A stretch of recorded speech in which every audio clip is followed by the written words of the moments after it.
My rent to live here in Melbourne CBD comes to a grand total of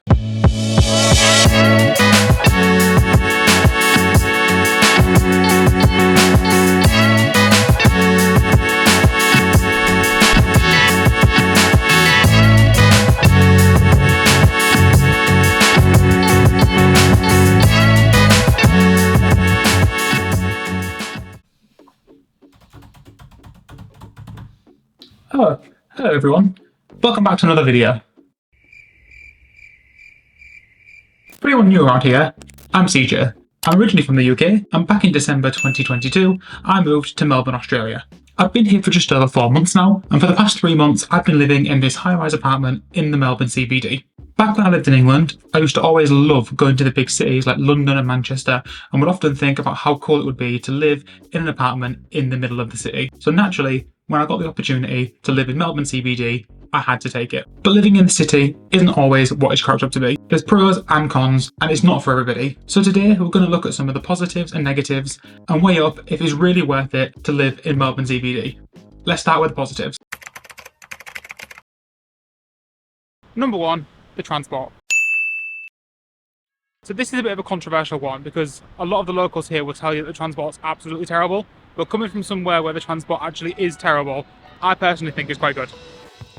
Melbourne CBD actually has several train stations that provide convenient access to different parts of the city and the surrounding suburbs. These are Flinders Street, Southern Cross, Flagstaff, Parliament and Melbourne Central Station. But the most convenient way to get around the city is by the trams. The reason for this is the trams actually operate completely free within the CBD, although if you are leaving this area, you do need to ensure you have a valid ticket, which we obviously all do. You just wicked. No, I didn't. You just did it again! Number 2 is the culture.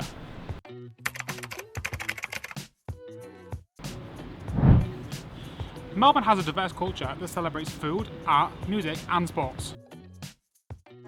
Our hearts until we're nearing the edge of time.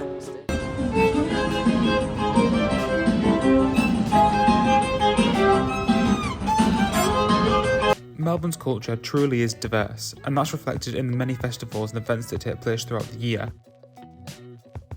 While its art scene offers world-class museums and galleries, Melbourne's actually also well known for its live music and sporting events. Both the Grand Prix and the Australian Open have been held within viewing distance of my apartment.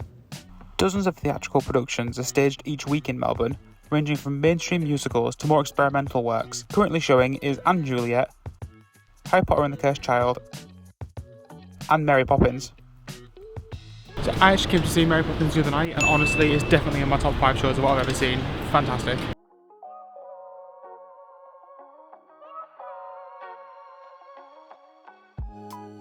So Melbourne has consistently been voted one of the most livable cities in the world.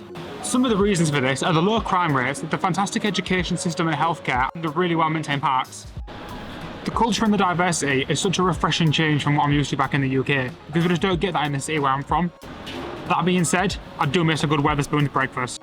Speaking of breakfast, that leads us on to number 3, the food. Melbourne is renowned for its diverse and vibrant food scene. From traditional Australian cuisines to more international flavours, the city offers a culinary experience that is sure to satisfy any taste bud. And it has some of the best coffee in the world. Additionally, the city hosts numerous food festivals and markets throughout the year, showcasing both local produce and regional specialities. So whether you're a foodie or just looking for a tasty meal, the food scene in Melbourne is sure to leave you impressed. Now, we wouldn't be done talking about the food in Melbourne without a trip to the lolly store.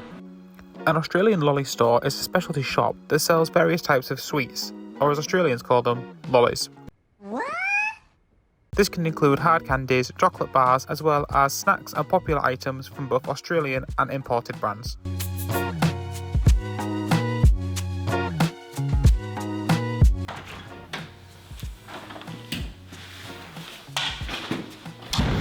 Now don't get me wrong, there's a lot of good things about living in Melbourne CBD. Definitely more than I've mentioned in this video, but this is about what it's really like to live here. And there are a few things that aren't so great about it. Firstly, and now this is definitely a personal one, but places just aren't open late enough.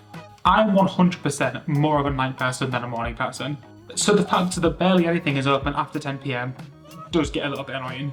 Although apparently Melbourne is actually one of the most late night cities in Australia. I've been told that in other places like Adelaide, basically nothing's open after 5 PM. That's still the afternoon. Although you can go to a supermarket here after 4 PM on a Sunday, so that's 1 point for Australia.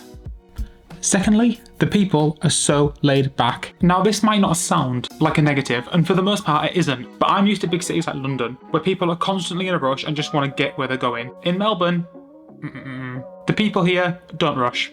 For anything. Ever. Which, because of how busy the city is, can get a little bit annoying because it takes ages to get anywhere.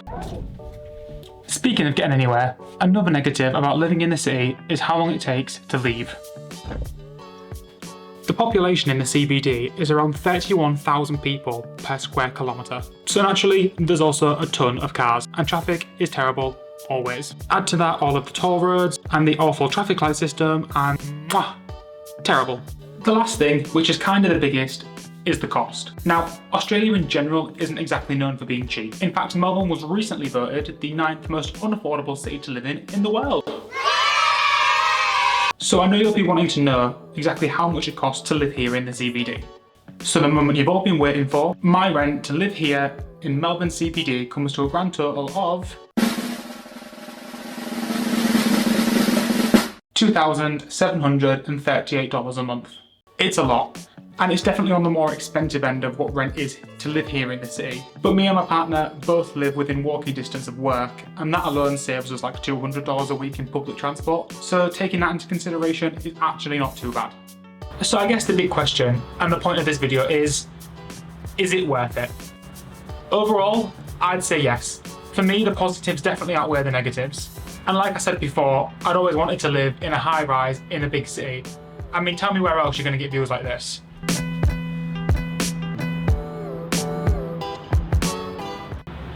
But do keep in mind, it isn't for everyone.